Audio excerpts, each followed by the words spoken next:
টানা 4টা দিন এত বেশি পরিমাণে অসুস্থ ছিলাম। আই গেস আপনারা আমার নিজের এই ভোকালটা দেখেও এখন আইডিয়া করতে পারবেন যে আমার ভোকালের অবস্থাটা খুব একটা ভালো না। যাই হোক, এই নাজেহাল ভোকাল এবং নাজেহাল শরীরটাকে নিয়েই কাজ করতে হয়েছে।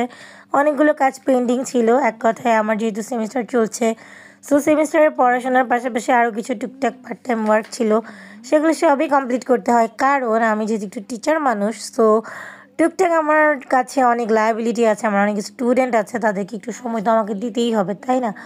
যাই হোক, তাদের সময় দিয়ে, নিজেকে একটু সময় দিয়ে, ফ্যামিলিকে একটু সময় দিয়ে ফাইনালি দুপুরের দিকে আমার লাঞ্চ করার টাইমে মনে হয়েছে যে আর আমার একটু কফি খেলে বেটার হতো, বিকজ আমার গলাটার অবস্থা খুবই নাজেহাল। সো সেই নাজেহাল অবস্থাটাকে একটুখানি বেহাল থেকে তালে আনার জন্যই আমি গিয়েছিলাম আমার ওয়ান অফ দ্য মোস্ট পছন্দের এই ডাইন হিলটাতে।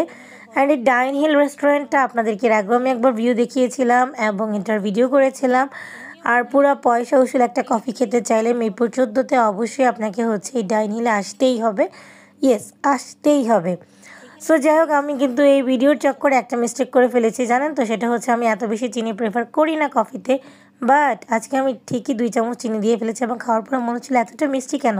ফ্রেন্ডকে দিয়ে যখন আমি একটু চেক আউট করালাম, ফ্রেন্ড বলছে তোমার তো অনেক চিনি হয়ে গিয়েছে, বাট ইটস ওকে।